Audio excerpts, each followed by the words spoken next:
Jangan coba mencabik Indonesiaku.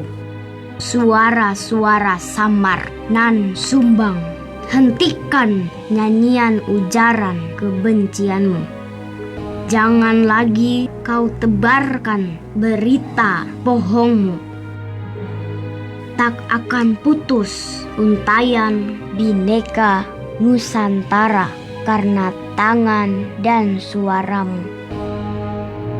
Kami memang beda dalam aneka warna. Ada hitam, ada putih, ada juga Kristen, Islam, Hindu, Buddha, hingga Konghucu. Tapi darah kami merah, tulang kami putih. Kami tetap satu Indonesia. Jaga kebinekaan untuk Indonesia yang kokoh. Pesan ini disampaikan oleh Radio Republik Indonesia.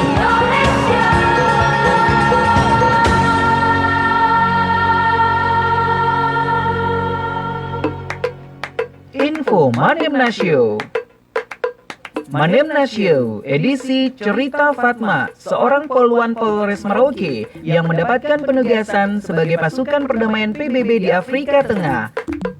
Ayo dengerin cerita Bribtu Fatma Mariana Rahayaan SHI di program acara Manemna Show edisi Jumat 28 Agustus 2020 jam 9 pagi di RRI Pro 2 Merauke 96,8 MHz dan audio streaming Facebook di akun Manemna Show dan RRI Pro 2 Merauke. Presenter Kakak Frankie Wohel. Manemna Show bercerita di sini.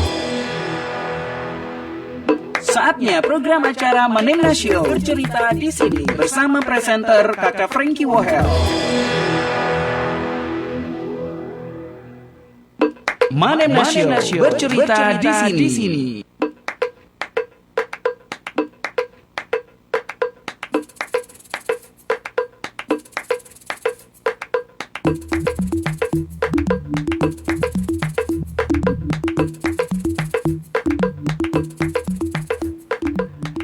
Oke sahabat Manemna di mana saja berada, senang sekali kita jumpa di program Manemna Show bercerita di sini. Masih bersama saya Kakak Frankie Wohel ya, menjadi presenter di acara talk show radio kita. Dan kali ini pagi ini kira-kira kita bakal ngobrol sama siapa ya?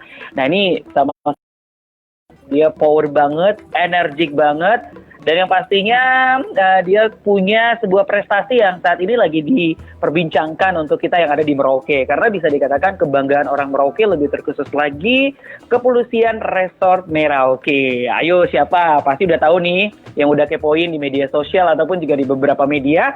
Ini eksklusif banget sahabat karena Pro 2 RRI Merauke khususnya program Manemna Show sudah terhubung melalui telepon bersama siapakah dia? Nah ini dia nih, poluan kita yang sedang berada di Tangerang untuk mengikuti seleksi ke Afrika. Seperti apakah perjalanan karirnya dan juga seleksi serta penugasannya nanti? Langsung saja ada Bribtu Fatma Mariana Rahayaan SHI. Halo, selamat pagi. Halo, selamat pagi juga Kakak Frankie. Iya, dan juga semua sahabat Manemna Pro 2 ya. Ini luar biasa di tengah-tengah kesibukan, mungkin ada agenda penting yang harus diikuti di Tangerang, tapi Kakak Fatma punya waktu untuk berbagi cerita di Manemna Show Pro 2. Pasti punya kerinduan juga ya untuk menyapa dan berbagi motivasi ya. Oke. Iya banyak Kak. Baik. Nah Kak Fatma sebelum nanti bercerita nih tentang bagaimana bisa sampai di titik saat ini yang dengar-dengar akan ditugaskan bersama pasukan perdamaian PBB ya di Afrika. Ya. Mungkin bisa diceritakan ya Afrika Tengah ya. Mungkin Kak Fatma bisa menceritakan dulu sama kita nih sejak kapan sih Kak Fatma menjadi seorang polwan dan apa motivasinya dulu? Apa memang cita-cita sejak kecil nih Kak Fatma? Kalau mau bilang cita-cita dari kecil sih bukan, karena kalau orang masih kecil kan biasanya berubah-berubah ya. Tapi sejak lulus kuliah itu memang maunya sih jadi kowat. Tapi jatuh-jatuhnya ya jadi polwan karena sudah tes kowat 3 kali, tes polwannya 2 kali. Gagal ke-6 kalinya ya kalau mau dihitung-hitung semuanya tuh baru masuk polwan. Nah itu masuk polwannya tahun 2015 dan pembentukannya itu dari brigadir khusus. Jadi itu hanya khusus jadi penyidik pembantu. Jadi dinasnya itu di reserse umum, terus khusus dan lain sebagainya. Pokoknya yang ada penyidik pembantunya. Dan di situ kami masuknya dari S1 karena tidak ada yang dari SMA. Itu dikhususkan karena itu dari S1 segala macam jurusan kami diterima di sana. Makanya ya kalau mau dibilang terlambat jadi polisi ya memang terlambat. Tapi sudah jalannya Tuhan sih seperti itu. Baik, makanya jadi sejak jadi polisi 2015. Itu umur berapa sih? Iya. Pastinya sudah selesai kuliah ya? 2015 itu 25 tahun. Oh, 25 Sudah tahun. selesai kuliah. Oke. Baik, tapi ya namanya rencana Tuhan ya, ada kejutan-kejutan dari Tuhan dan akhirnya bisa mulai menjadi seorang polwan ya sejak 2005. Nah, pengalaman Kak Fatma sendiri ini dari 2015 ya sampai dengan saat ini penugasannya selalu di Merauke ya. Siap, di Merauke saja, tidak kemana-mana. Baru kali ini kemana-mana. Apa sih pengalaman yang bisa dibagikan sama Kak Fatma sendiri? Jejak pengalaman Kak Fatma selama menjadi polwan gitu. Selama menjadi polwan sebenarnya kalau mau dibilang sih kata orang-orang belum terlalu lama sih, jadi polwannya baru dari 2015. Tapi memang ada saja pengalaman-pengalaman yang memang berkesan, terutama ketika jadi seorang penyidik dan itu harus punya istilahnya ada kemampuan khusus ya. Seperti waktu itu pernah ada kasus pembunuhan dan di situ tersangkanya bukan tersangka, maaf. Tapi saksinya itu orang Papua Nugini dan dia tidak bisa berbahasa Indonesia, tapi dia mengerti bahasa Indonesia. Cuman ketika kita harus melakukan penyidikan, kita menggunakan bahasa Inggris dan itu sesuatu yang luar biasa karena pada saat itu saya masih bintara baru dan sudah dipercayakan untuk melakukan BAP menggunakan bahasa Inggris ya. Walaupun mungkin belum mahir-mahir sekali ya. Tapi untuk yang lain-lainnya sih selama di dinas di Merauke sebagai Polres Merauke ya semua pengalaman sih sebenarnya berharga dan itu jadi guru juga buat kita kan supaya kedepannya kita bisa lebih baik lagi. Baik. Terus? Ya. Ya, terus. Pokoknya pengalaman yang ada di Merauke itulah yang bisa buat saya sampai ada di sini. Baik. Nah, berarti salah satunya adalah speaking, bahasa Inggris ya. Itu sangat membantu.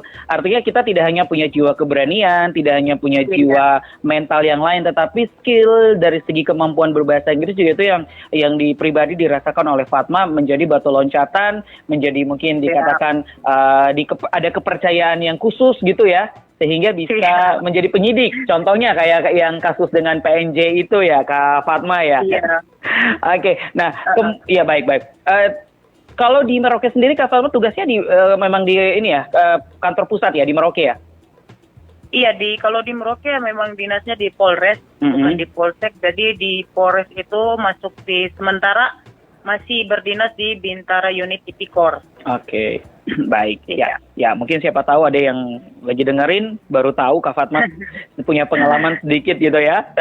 Oke, nah ini menarik sekali juga nih Kak Fatma. Akhirnya kita dengar-dengar kan bisa terlibat dalam seleksi yang diikuti ke Afrika. Nah ini yang dimana akan dilibatkan dalam pasukan PBB ya. Nah mungkin Kak Fatma nanti Kak Fatma bisa bagi ini proses seleksinya tuh seperti apa. Tapi jangan kemana-mana, kita jeda lagu dulu. Jadi tetap di Manemna Show, berbagi cerita di sini bersama Fatma, polwan kebanggaan kita.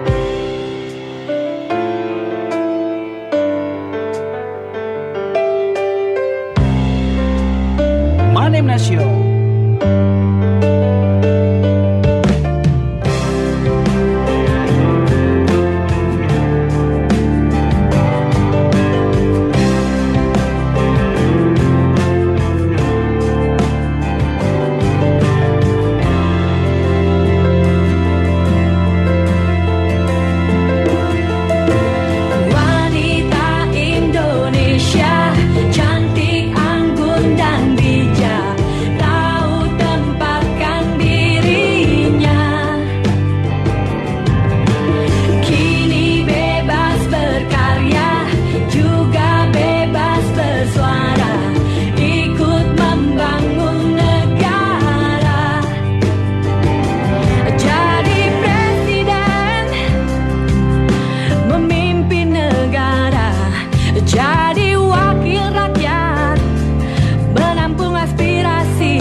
pekerjaan mulia.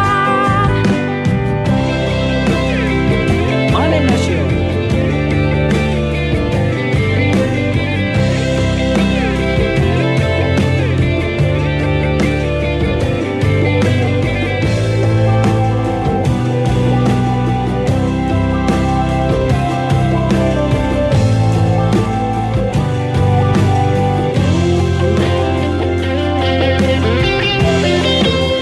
Wanita Indonesia cantik, anggun dan bijak, tahu tempatkan dirinya.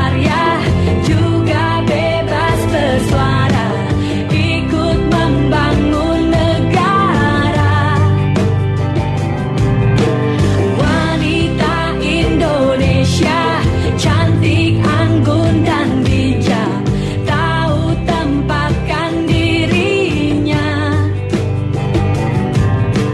Kini bebas berkarya, juga bebas bersuara, ikut membangun negara. Wanita Indonesia cantik, anggun dan bijak, tahu tempatkan dirinya. Kini bebas berkarya, juga bebas bersuara, ikut membangun negara.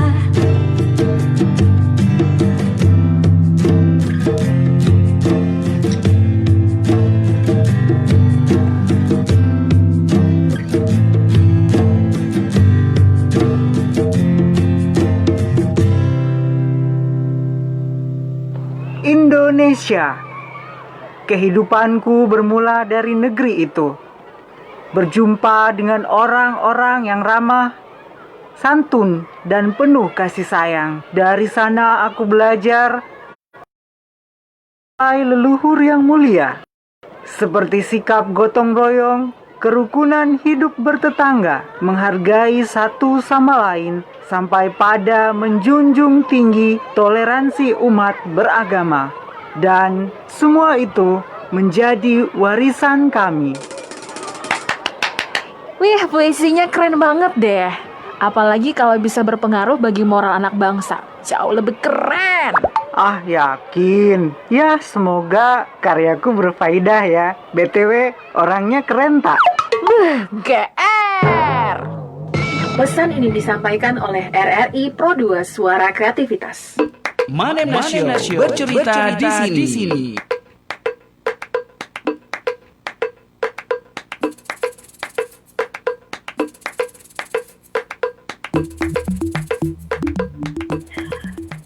Baik sahabat Manemna, masih bersama saya Kakak Frankie dan juga Bribtu Fatma Mariana Rahayaan, seorang poluan dari Kepolisian Resort Merauke yang lolos seleksi ya menjadi pasukan perdamaian PBB yang nantinya akan tugas di Afrika Selatan. Kak Fatma masih semangat ya tersambung by phone ya? Oke. Masih semangat. Masih semangat ya. Kak Fatma bisa cerita dong, ini bagaimana perjalanan Kak Fatma sampai bisa mengetahui, kemudian mengikuti seleksi hingga akhirnya lolos gitu ke Tangerang. Oke, jadi sejak pertama masuk itu pada saat tahun 2016 itu sudah ada pemberitahuan bahwa ada seleksi untuk IPO. Nah, IPO ini berbeda dengan yang saat ini saya sudah tergabung, yaitu FPU. Kalau IPO itu kita bergeraknya sendiri. Sementara kalau FPU itu adalah pasukan, jadi bergerak. Terus saya coba mendaftar IPO, tapi ternyata belum bisa. Jadi tempat saya mau, tapi karena persyaratannya belum mencukupi, belum memenuhi syarat, makanya saya tidak 2019 pun masih belum bisa. Jadi akhirnya pada saat 2019 saya dikasih tahu bahwa ada TR pemberitahuan seleksi untuk FPU ini. Nah, di situ saya coba mau daftar, tapi pada saat itu saya lihat, waduh, saya punya masa dinas ini kayaknya belum bisa nih, masih kurang berapa bulan.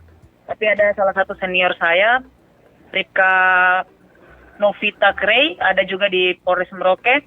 Beliau langsung menyarankan saya, dan saat itu tuh H-4 untuk penutupan. Jadi saya langsung dipaksa, dimarah-marah juga sama senior itu. Jadi disuruh, oh cepatlah, itu daftar urusanmu itu. Bikinlah segala macam itu, persyaratan itu kau kumpul segera. Jadi saya bergegas lah untuk lengkapi seluruh berkasnya. Saya daftar, dan itu selang berapa bulan kami menunggu kalau kami dinyatakan lulus administrasi, kami dipanggil untuk seleksinya di Jakarta. Nah pada saat itu gelombang pertama sudah dipanggil. Nah yang gelombang pertama itu khusus untuk ke UNAMID. UNAMID itu di Sudan. Nah gelombang kedua masih juga ke Sudan. Kalau gelombang ketiga itu yang dipanggil untuk ke Afrika, tapi tidak menutup kemungkinan jika dia mempunyai kemampuan untuk dimasukkan ke UNAMID, berarti dia bisa ke UNAMID. Nah pada saat itu saya pikirnya, waduh ini sudah gelombang kedua, kayaknya tidak lolos ini. Jadi dalam hati saya, ya sudahlah, kalau mau lolos ya terpanggil ya puji Tuhan, kalau tidak ya sudah, berarti memang belum saatnya. Tiba-tiba teman dari SDM Polda share TR itu bahwa ada nama saya di dalam. Di situ saya langsung, bisa juga saya terpanggil. Jadi lolos administrasi, kami dipanggil untuk kumpulnya di Jakarta. Jadi kami melaksanakan seleksinya di Jakarta. Itu kurang lebih 2 minggu. Kami seleksi di sana. Kapan itu Kak mulainya? Seleksinya itu tanggal 20 Juli. Sampai tanggal, pokoknya 2 minggu lah itu. Jadi kami seleksi itu mulai dari psikotes, terus psikotesnya wawancara, bahasa Inggris, tertulis apa segala macamnya itu, listening maupun wawancara juga pakai bahasa Inggris. Terus kami kesamaptaan, yaitu fisik kami itu dites juga di sana. Pokoknya kayak kami mulai tes ulang masuk jadi polisi atau jadi anggota. Jadi itu semuanya diulang di situ. Cuman kalau tes psikotesnya itu lebih di atas lagi levelnya. Jadi tidak seperti yang kami masuk jadi polisi awal-awal itu. Jadi tingkatan soalnya tuh lebih sulit lah istilahnya. Terus setelah kami seleksi, dinyatakan selesai proses seleksi, kami dibalikkan ke daerah. Kami pulang, disuruh menunggu kalau misalkan kami lolos, berarti dipanggil lagi TR-nya, dikirim dari Mabes, dikirim ke daerah, ke Polda, terus dari Polda dia share lagi ke Polres. Nah, pada saat itu, seingat saya TR itu keluar, dinyatakan saya lolos itu tanggal, kalau tidak salah tanggal 15 Agustus. Pada saat dibagi itu saya kaget karena nama saya ada di situ, dan di situ saya jabatannya sebagai penembak SO, dan ketika saya tanya-tanya saya pun sendiri bingung, penembak SO ini apa, seperti apa, saya belum pernah tahu kan. Tiba-tiba dibilang saya tanya sama senior yang ada di daerah misi sekarang ini, saya bilang, Bang mohon izin kalau SO itu seperti apa? Ya kaget dia kan, wah kok bisa jadi penembak SO? Itu luar biasa, itu perempuan belum ada yang dapat jabatan itu. Kok dapat jabatan itu? Saya jadi bingung tuh kakak. Saya bilang, bah ini apa penembak SO? Terus saya tanya, Bang saya masih bingung penembak SO ini apa? Kata dia, kau tahu tidak film Rambo itu katanya, film Rambo. Nah itu yang dia pegang senjata pakai rantang itu, pelurunya disimpan di rantang-rantang. Itu sudah senjatanya tuh berat dan besar. Nah kalau kau di posisi seperti itu berarti kau dianggap mampu sama dengan laki-laki katanya. Saya bilang, waduh saya tidak mendaftar untuk jadi penembak SO, tapi kalau dikasih disuruh diperintahkan jabatannya itu ya saya siap-siap saja dulu toh. Nanti urusan melatih pemegangan senjata itu dari belakang. Mengambil peluang ya. Saya tahu, siap ya Kak. Jadi kalau tahu saya di penembak SO, saya langsung, waduh ini saya harus cari tahu nih senjata ini modelnya kayak bagaimana. Saya minta tanya teman-teman yang ada di Brimob. Saya bilang, ya ada ke tidak kalian punya senjata SO itu kah? Senjata apalah? Saya tanya-tanya mereka, dong bilang, aduh itu senjata itu dipakai untuk naik-naik ke pos. Jadi tidak biasa ada tinggal di di gudang begitu, tidak ada. Jadi akhirnya saya putuskan untuk ke Jayapura. Jadi saya pergi ke Jayapura, saya sekalian untuk latihan di sana sebelum dipanggil untuk seleksi. Latihan di sana, terus tiba-tiba dipanggil untuk seleksi itu dari bulan November. Jadi bulan November kami dipanggil tahap 1. Jadi tahap 1 itu adalah di mana proses kami untuk belajar bahasa Prancis. Karena ketika penugasan di Afrika Tengah, di Sentral Afrika itu kan ibu kotanya di Bangui. Nah itu mereka kan bekas daerah jajahannya Prancis. Jadi bahasa yang digunakan adalah bahasa Prancis. Jadi bahasa Inggris itu tidak terlalu berfungsi di sana. Jadi yang diutamakan adalah bahasa Prancis. Sehingga kami yang terpanggil di dalam kontingen MINUSCA itu, seleksi MINUSCA, kami belajar bahasa Prancis. Nah, belajar bahasa Prancis itu sampai 3 bulan kakak. Dan saya bisa bilang mendingan kalau memang orang mau ikut SPU, ya mintalah yang MINUSCA. Karena kita bisa belajar bahasa Prancis. Apalagi kita di daerah Papua ini kan jarang-jarang ada yang buka kursus bahasa Prancis toh. Iya, Jadi saya bersyukur sekali karena bisa belajar bahasa Prancis dengan ikut seleksi SPU ini. Nah, di situ kami belajar selama 3 bulan. Terus kami dikasih waktu untuk balik ke wilayah, cuti lah seperti itu toh bang. Abang lagi kebiasaan. Maaf kakak. Jadi kami dibalikan, terus dilanjutkan lagi bulan Juli. Harusnya tuh bulan Februari, tapi bulan April. Tapi karena bulan itu sudah COVID, kita diundurkan. Jadi dikasih undur lagi, mengingat tingkat COVID semakin ini kan parah. Jadi kita dikasih undur. Sampai akhirnya kita masuk kemarin itu bulan Juni. Bulan Juni masuk yang tahap 2 mulai latihan yang bagian khusus-khususnya seperti yang komando and staff. Mereka itu latihan yang macam Manase, seperti kalau Manase itu kan khusus dia koki ya, dia yang masak, jadi dia praktek di sana. Terus security camp. Nah, kami itu nanti masuknya tuh yang pasukan taktis. Jadi kami latihannya itu yang sudah berat-berat setiap hari itu dengan helm baja, pegang senjata, body vest yang berat-berat itu sudahlah. Tapi itu masih belum dinyatakan kita sudah pasti berangkat itu kakak, karena dinyatakan berangkat itu adalah 140. Sementara kita yang terpanggil untuk mengikuti pratugas itu ada 154. Jadi otomatis harus digugurkan dulu 14 orang. Jadi terhitung dari November sampai kemarin dinyatakan bulan Agustus tanggal 14 itu baru dinyatakan sah yang 140 itu, karena yang 14 dipulangkan. Jadi mereka yang pulang itu didepositkan untuk tahun depan. Jadi otomatis tahun depan mereka tidak perlu seleksi lagi. Mereka sudah disimpan ini dan sudah pasti akan berangkat. Sementara kalau kami kan sudah untuk yang sekarang ini kami berangkat. Tetapi kalau misalkan kami ada pada saat swab terakhir, nanti kan kami ada swab lagi nih kakak, hari Sabtu dan Minggu, swab COVID. Misalkan ada yang positif, langsung digantikan itu sama yang cadangan. Oke. Begitu kakak. Baik, jadi intinya Mariana Fatma masuk di dalam yang 140 ini ya, yang sudah pasti siap ke Afrika Tengah ya. Tapi Kakak Frankie penasaran nih, kok bisa dapat penembak FO itu? Pernah cari tahu nggak kenapa bisa penugasan? Apa memang mereka punya penilaian tersendiri atau mungkin tahu dari Papua, ini wanita dari Papua pasti kuat-kuat atau apa kira-kira? Kalau itu saya juga kurang paham kakak, karena waktu mendaftar, saya cuma mendaftar saja, saya bilang sama orang SDM, dia kan sempat tanya saya, kakak ini mau masuk di ambil jabatan apa? Saya bilang, sudah sembarang saja, saya bilang begitu, yang penting saya coba aja dulu. Jabatan penembak SO, tapi seingat saya dia bilang, sudah kakak kalau begitu saya sibuk pasukan taktis saja ya. Saya bilang, oke kok atur saja, yang penting isi masuk saya berkas-berkas. Baik. Setelah itu kan mungkin karena seleksi ya kakak, karena kami ada TKJ itu, tes keselamatan nilai itu tinggi. Tahu tuh kalau perempuan-perempuan dari Papua kayak ini. Betul. Jadi memang kasih gas jatuh kakak, tidak ada pelan-pelan ke apa. Saya pokoknya fisik sudah habis-habisan lah. Karena saya pikir mungkin psikotes nih jelek nih, jadi harus curi di poin-poin lain toh. Iya, strateginya di situ ya. Mereka lihat, iya.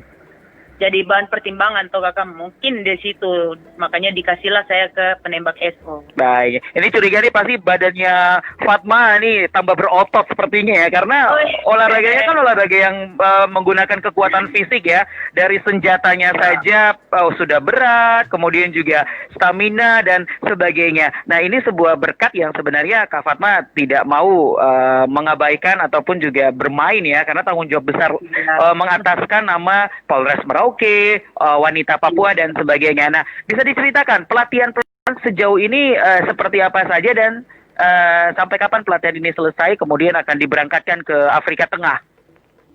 Oke kakak, kalau pelatihannya, jenis-jenis pelatihannya tuh banyak kakak. Kalau kemarin dari yang kami masuk itu ada pelatihan tentang bagaimana nanti kami melaksanakan patroli di sana, di daerah misi, kemudian bagaimana kami melindungi orang penting, jadi VIP protection, terus escort dan lain sebagainya. Terus ada juga public order management. Kalau di Indonesia kan itu yang PHH itu, huru hara dorang itu.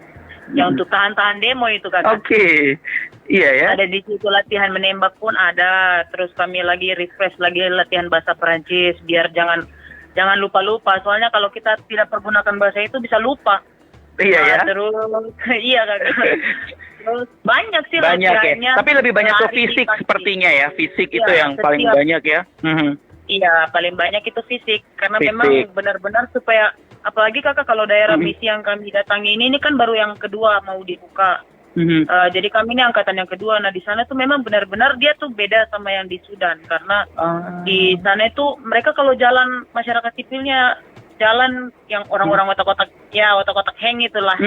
Jalan pegang senjata tuh malas tahu.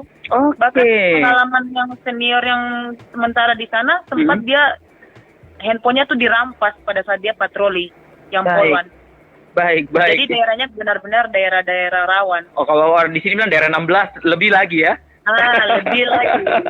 Daerah danger itu sudah. Baik. Dan memang orang-orang yang ada di situ di tempat penempatan yang nanti Fatma ada ini adalah memang orang-orang yang sudah profesional, artinya terpilih, profesional, punya stamina, punya kecekatan yang luar biasa. Nah, kira-kira selain dari Merauke, ada dari daerah Papua lain mana lagi nih? Atau Indonesia Timur yang Fatma tahu dari 140 yang akan ke Afrika Tengah? Sorong ya? Dari Sorong itu ada perwira Polwan, Papua Barat itu. Oke. Itu jabatannya Kasimin Pers. Jadi kalau mau ini dia adalah senior Polwan kami. Karena pangkatnya tinggi AKP. Oke. Jadi beliau dari Papua Barat sendiri. Baik, selain Sorong dari Maluku atau di Indonesia Tengah lainnya tidak ada ya? Ada juga ya? Ada dari Maluku juga, dari Maluku itu Polsi. Cuman Polwan yang daerah timur ya cuman saya saja sih.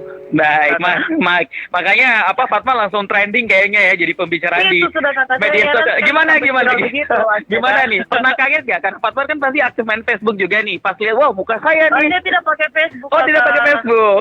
Oke. Tidak. Gimana? Tahu dari mana nih kalau lagi pembicaraan di kalangan media sosial? Sempat tahu? Sempat tahu karena kemarinnya itu memang sempat dibilang sama senior di Polres yang humas bilang bahwa nanti mau dibikin cerita, tapi saya tidak pikir bahwa sampai seviral-viral sekarang ini. Jadi waktu sudah banyak diangkat berita-beritanya itu orang-orang screenshot terus kirim di WA. Maceko hebat, Maceko ini. Kenapa sampai viral begini? Ada lagi yang komen, kok viral sekali di Merauke nih, sampai kok berita banyak begini. Aduh mampus, sudah ini berat sekali ini beban ini. Iya ya. Itu. Ada rasa tanggung jawab, sepertinya harapan masyarakat Merauke ada di tangan Kak Fatma ya, yang setidaknya mungkin akan tugas di sana membawa nama Indonesia, membawa nama Papua, khususnya Kepolisian Resort Merauke ya Fatma ya. Oke. Nah, gimana sih Fatma, punya gambaran tidak ke kita penugasan di sana itu yang bisa dibocorkan tuh kira-kira seperti apa, dan kenapa bisa ada di Afrika Tengah? Memang tadi sempat dikatakan bahwa lumayan ini ya, tingkat kriminalnya tinggi, atau memang daerah perang atau seperti apa gitu di Afrika Tengah ini? Kalau bilang daerah perang ya itu perang saudara sih kakak. Jadi dia punya tingkat konflik itu tinggi sekali di sana. Jadi memang benar-benar kalau yang MINUSCA ini dibuka di sana ya karena memang permintaan di sana. Jadi United Nations PBB itu buka misi yang khusus di Afrika Tengah. Jadi yang angkatan pertama mereka sementara masih penugasan. Nanti tanggal 4 ini baru kami upload yang kontingen Indonesia, kami upload sama mereka di sana. Dan itu bedanya kami MINUSCA sama UNAMID itu kan yang di Sudan kakak ya. Kalau di MINUSCA itu ada pasukan SWAT-nya. Jadi pasukan SWAT itu mereka kalau mandat PBB untuk MINUSCA bisa melakukan tindakan. Jadi kami tuh bisa melakukan tindakan, misalkan tindakan kepolisian yang sama kayak di Indonesia bisa kami terapkan di sana. Kalau yang UNAMID mereka tidak, mereka perbedaannya tuh lebih mengutamakan humanismenya dulu. Kalau kita tidak, kita bisa langsung melakukan tindakan beda dengan UNAMID. Berarti daerah di Afrika Tengah ini konfliknya lebih parah gitu ya, sehingga langsung tindakan ya. Baik. Separah apa sih sebenarnya yang dikasih informasi selama pelatihan ini? Selama ini yang diberikan gambaran sama komandan maupun senior-senior lain yang sudah ada komunikasi sama MINUSCA 1, mereka bilang bahwa di sana itu jangan sampai kita lengah saja. Karena dalam keadaan kita jalan patroli, dia dalam mobil saja, handphone bisa dirampas, barang-barang berharga bisa dirampas. Dan mereka jalan seperti yang tadi saya sudah bilang di awal kakak. Betul. Mereka jalan itu pegang senjata, AK itu malas tahu sudah. Jadi kita misalkan kita ada lewat mereka begitu, jangan mau coba-coba jadi pahlawan kesiangan sudah.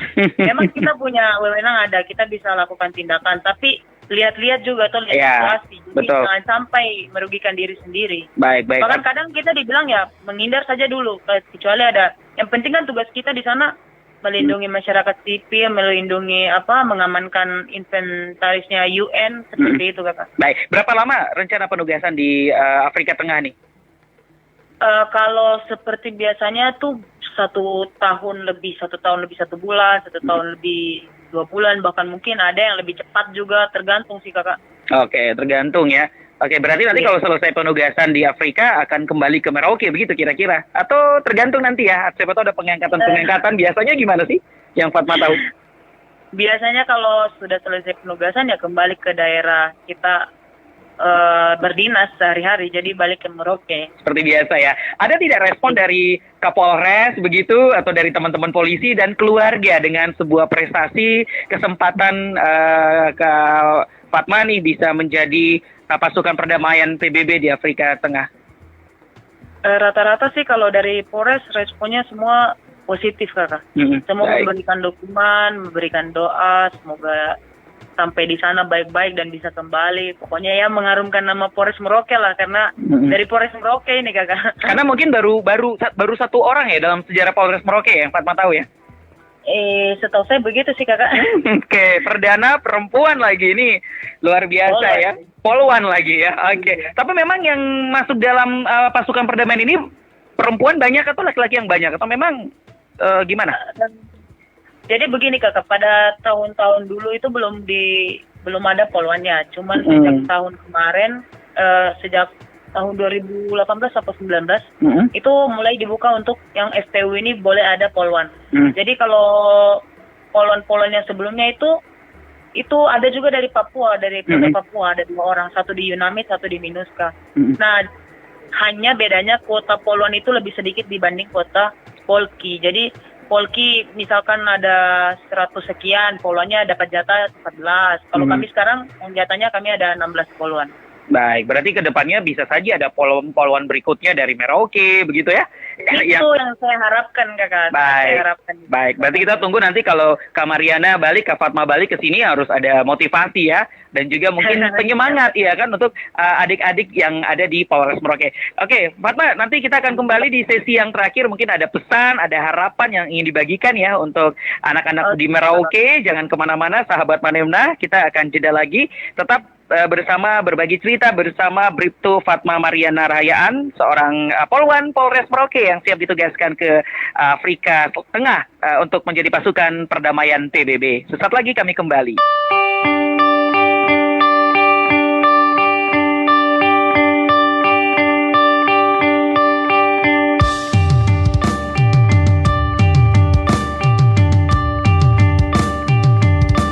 Manemna Show.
merah putih untuk Indonesia. Kita punya semua, 1000 budaya dan kekayaan alam yang takkan terkalahkan. Untuk Indonesia, jadilah legenda. Kita bisa dan percaya. Darah Indonesia, akulah lilin termu. Darah Indonesia, melekat untuk selamanya.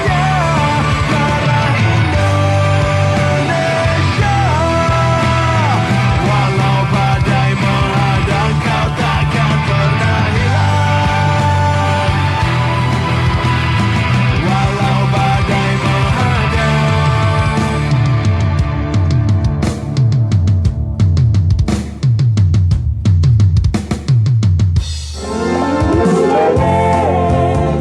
Bahasa yang dipergunakan oleh penduduk Malin Anim dalam kehidupan sehari-hari adalah bahasa Malin Anim. Bahasa Malin Anim dibeda-bedakan atas beberapa dialek atau logat, yaitu Malin Anim Timur dan Malin Anim Barat.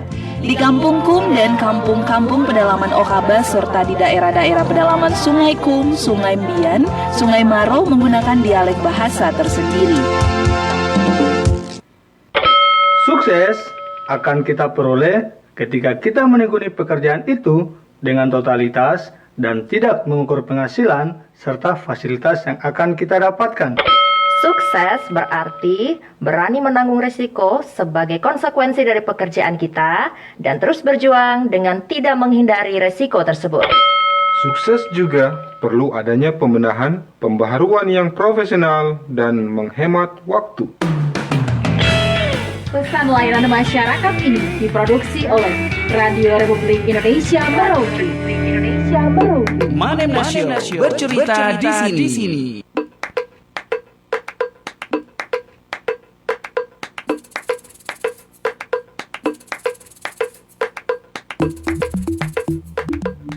Kembali lagi Manemna Show bercerita di sini bersama saya Kakak Frankie Wahel dan masih bersama kebanggaan kita nih poluan dari Merauke yang sementara saat ini sedang ada di Tangerang ya. Ada pelatihan sebelum nanti ditugaskan ke Afrika Tengah. Nah, kapan mulai ke Afrika, Kak Fatma? Jadi kalau tidak ada perubahan nanti tanggal 4 September besok ini kakak kami bergeser ke Afrika Tengah. Itu pakai apa ke sana? Pesawat ya? Iya, pakai Ethiopian Airlines. Wih, Ethiopian Airlines ya. Mungkin dulu sering nonton di TV, sekarang naik beneran ya. Betul kakak. Dulu kebetulan jurusan hubungan internasional jadi cuma tahu ini negara ini. Sekarang naik pesawatnya. Luar biasa sekali. Luar biasa. Tapi tidak apa-apa, dari gelar sekolah SHI itu hubungan internasional ilmunya bisa diterapkan dalam pekerjaan menjadi polisi ya. Artinya benar-benar bekerja hubungan internasional dalam dunia pengamanan begitu. Iya. Nah, Fatma, betul. Fatma merasa ini berat tidak sih sebenarnya pekerjaan ini? Kalau mau dibilang berat ya berat juga sih kakak. Cuma dibawa asik karena memang sudah cita-cita toh kak. Iya ya. Iya karena sudah cita-cita makanya saya pikir ini dibawa asik saja dan ini benar-benar menambah pengalaman yang luar biasa yang tidak semua orang bisa dapatkan. Ya. Jadi jalani saja. Jalani saja, enjoy ya. Apa sih tips dari Fatma sendiri nih supaya selalu sehat, selalu bugar? Apalagi kan kita tahu disiplin sekali saat ini ya di Tangerang lagi latihan-latihan, mungkin bangunnya harus cepat, makannya dan sebagainya. Tips yang bisa Fatma bagikan nih untuk kita-kita. Siap kakak. Kalau menurut saya tips sehatnya ya pasti bangun pagi ya. Mandi apa segala macam dan pastinya olahraga wajib setiap olahraga ya minimal pagi itu sudah olahraga. Terus makannya juga jangan makanan-makanan yang fast food lah. Makan yang pasti banyak sayur, buah apa segala macam biar tidak salah nanti. Kita mau mengaku Papua tapi rambut juga tidak ada rambut Papua, baru rambut agak lurus. betul. Iya, betul. Tapi rasa cintanya Papua banget gitu ya. Bangga sekali. Bangga sekali ya. Apa yang sering diceritakan ke mereka tentang Papua? Pasti mereka tanya lagi, jangan-jangan ada toko tidak, ada listrik tidak, ada apa? Oh, kalau itu hal yang sangat-sangat sudah biasa itu kakak.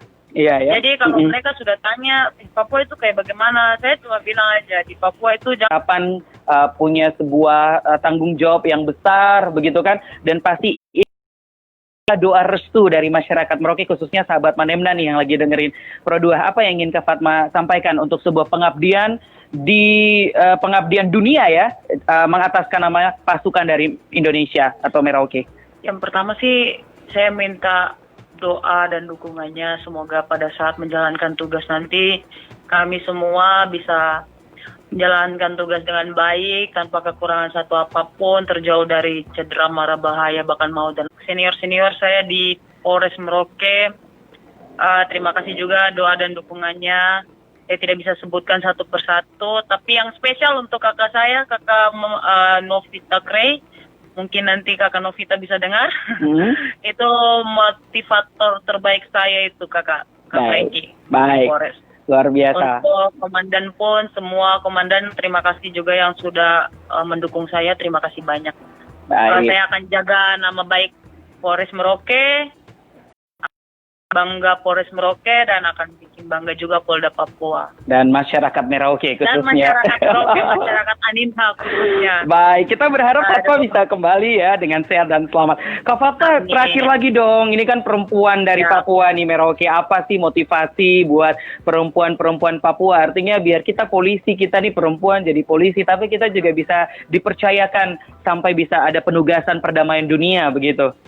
Ya, kalau pesan saya sih kakak untuk seluruh perempuan-perempuan Papua, jangan mau kalah sama laki-laki, karena kita semua ini ya kalau di kami nilai-nilai PBB sih dibilang sekarang itu kesetaraan gender. Jadi jangan mau dibilang perempuan jadi harus di bawah daripada laki-laki. Kita bisa melangkah sama sederajat dengan laki-laki. Jadi kalau memang mempunyai bakat, mempunyai niat, punya cita-cita, harus tetap dikejar sampai dapat kapanpun itu, karena ketika kita benar-benar berniat untuk sesuatu dan kita melibatkan Tuhan, pasti akan ada waktunya untuk kita mencapai itu. Jadi jangan pernah mau menyerah.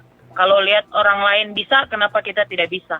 Harus menjadikan orang lain yang sukses itu sebagai motivasi kita untuk bisa sama seperti dia, suksesnya bisa sama seperti dia. Kurang lebih seperti itu kakak. Apalagi perempuan-perempuan Papua khususnya di Merauke, saya yakin pasti punya kemampuan, punya bakat, dan hanya saja masih belum percaya diri, masih belum yakin sama diri sendiri. Kalau sudah yakin, kenapa tidak? Harus bisa mencoba. Jangan mau dibilang begini begitu terus sudah jatuh di luan, sudah down di luan. Kata senior bilang sudah menyerah sebelum perang. Itu jangan sampai hal itu terjadi, karena sempat hampir hal itu saya alami, tapi diberikan dukungan terus, support terus sama senior, jadi akhirnya saya juga bisa ada di sini kakak. Baik, seperti itu. Luar biasa. Salut kami dari Merauke, khususnya Polres Merauke ya, masyarakat Merauke bangga. Semoga kebanggaan yang kami berikan ini bukan menjadi sebuah beban, tapi menjadi sebuah motivasi ya untuk Fatma mengabdi di Afrika Tengah dan jaga kesehatan. Berharap kita akan segera ketemu lagi di Merauke dan pasti bakal menjadi sebuah perbincangan baru lagi ya. Oke. Kang Polwan pahlawan kita sudah kembali. Oh kakak, boleh saya tambah satu kakak? Boleh. Apa nih? Jadi karena saya kan ada sempat lihat di medsos itu ada viral-viral lah tentang saya punya berita. Jadi klarifikasi gitu. Sebenarnya iya, saya mau klarifikasi bahwa mungkin saya viralnya karena bawa nama Polres Merauke, jadi Poluan Papua, Poluan Polda Papua, Poluan Polres Merauke. Jadi kayak benar-benar viral. Tapi sebenarnya bukan hanya saya, tapi ada juga teman-teman yang kuat, ada Iin Jalali, ada adiknya Yuyun Jalali, itu pun sudah membawa nama Papua sih sebenarnya. Kalau saya mau bilang mereka kan lahir besar Papua, apalagi anak Merauke. Sudah sampai di PBB juga, hanya mungkin mereka itu berangkatnya bukan membawa nama daerah Papua, jadi kurang viral. Nah saya kan baca di situ, ini kok kayak menyudutkan saya, salah saya apa, seperti itu kan kakak? Jadi kayak dibanding-bandingkan, jadi maksud saya janganlah kalian membanding-bandingkan dan menjelek-jelekan yang satu dengan yang lain, karena sebenarnya kalian tuh tidak tahu bagaimana perjuangan seseorang untuk bisa sampai di titik seperti itu. Ketika kita sudah bawa nama Papua, nama daerah kita, nama Merauke, ya tolong didukung saja, karena belum tentu kalian pun bisa memberikan kontribusi yang sama. Kalau memang bisa menjadi positif, bisa menjadi terang di antara yang gelap, kenapa tidak? Betul Seperti itu, kan? Baik. Artinya ini juga ada kelegaan sedikit ya dari Kak Fatma ya untuk sedikit berbicara di program ini supaya masyarakat juga mungkin bisa tidak melakukan apa kayak tadi perbandingan, saling membanding, kemudian selain Kak Fatma juga ternyata sudah ada kok anak-anak Merauke lainnya juga secara pribadi dari Merauke. Ada 4 itu kakak, ada 4 koat dari Merauke itu. Baik, luar biasa ya. Ini sebuah kerendahan hati dari Kak Fatma ya untuk memberitahu kepada kita semuanya. Oke, Kak Fatma, ini terima kasih, pasti akan mau melanjutkan lagi pelatihannya ya. Ini kebetulan lagi ada jam istirahat, menyempatkan waktu untuk berbagi cerita di Manamna Show. Pasti ada rasa kangen, pasti ada rasa bangga juga ya, ingin sedikit bercerita. Pesan kami tetap jaga kesehatan, tetap berdoa, rendah hati, dan tanggung jawab itu yang penting sebagai anggota kepolisian dari Indonesia, khususnya dari Merauke ya. Iya. Oke, terima kasih buat Bribtu Fatma Mariana, Sarjana Hubungan Internasional ya, yang merupakan Polwan dari Polres Merauke yang siap ditugaskan menjadi pasukan perdamaian PBB di Afrika Tengah. Terima kasih Kak Mariana dan sahabat Manemna, sampai di sini dulu obrolan saya dengan Mariana. Semoga memberikan informasi, edukasi, motivasi, dan akhirnya saya Kakak Frankie Wohel mengakhiri program acara Manemna Show untuk edisi hari ini. Ikuti terus Manemna Show hanya di Pro 2 FM RRI Merauke. Sampai jumpa. Ya oke, kita lanjut. Iya, goyang khas orang Merauke. Samsau yang mau kerja papa, aku lagu bidi gemiri, maya probarbe, no adi kenai datang rumah bel, mata daida, no adi kenai dai samsau yang mau bel, perang motorai, bertanas mata. Samsau yang mau kerja papa, aku lagu bidi gemiri, maya pobarbe, no adi kenai dai samsau yang mau bel,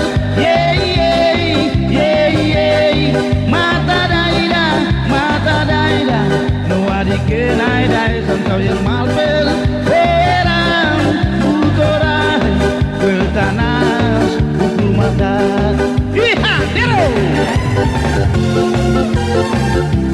Tangan di atas semua, ya. Manemna Show. Samsau yang mau pel papa, aku lagu bidi gemiri, maya pobarbe, no adi kenai dai samsau yang mau pel, mata daida, no adi kenai dai samsau yang mau pel, perang utorai, kueltanas pukul mata. Samsau yang mau kerja papa, aku lagu bidi gemiri, maya pobarbe, no adi kenai dai samsau yang mau pel, mata daida, no adi kenai dai samsau yang mau pel, perang utorai, kueltanas pukul mata. Perang utorai, kueltanas pukul mata.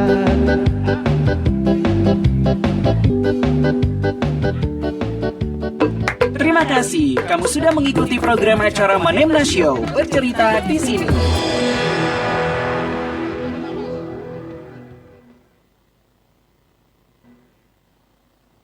Saatnya kita dengerin Kak Budi. Kak Budi, Kasana Budaya Indonesia.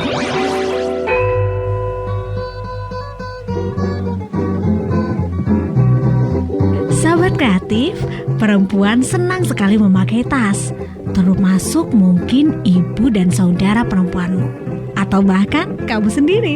Tapi tahukah kamu kalau tas juga bisa menjadi simbol kehidupan yang baik, perdamaian, dan kesuburan? Perempuan Papua, khususnya Papua Barat, memiliki tas tradisional bernama noken yang merupakan perlambangan simbol tadi. Noken adalah kantong atau tas yang dijalin dari kulit kayu. Biasanya, tas ini digantung di kepala atau leher perempuan Papua untuk membawa hasil bumi, anak babi, bahkan menggendong bayi. Selain banyaknya bawaan yang bisa dikalungkan, beberapa perempuan bahkan menggantungkan lebih dari satu noken di lehernya. Biasanya, noken disusun bertingkat di atas punggung supaya tidak saling tumpuk dan berat. Hal lain yang menarik dari tas tradisional ini bahwa hanya perempuan Papua yang boleh membuat noken. Perempuan Papua yang belum bisa menjalin noken bahkan sering dianggap belum dewasa dan belum layak menikah.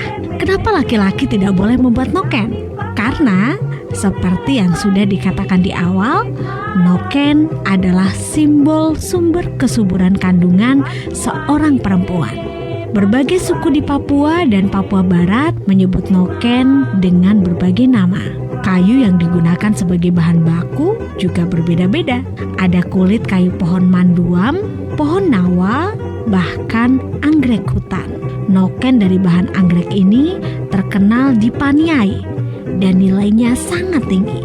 Harganya bisa mencapai ratusan ribu rupiah. Di kampung wisata Sawadarek, Papua Barat, kamu bisa menjumpai beberapa perempuan setempat yang membuat noken. Harga noken di Sawadarek relatif murah, antara 25 hingga 50 ribu rupiah per buah, tergantung jenis dan ukurannya. Jadi, kalau kamu berkunjung ke Papua Barat, noken akan menjadi oleh-oleh yang paling pas untuk ibu dan juga saudara perempuanmu. KUI, Kasana Budaya Indonesia.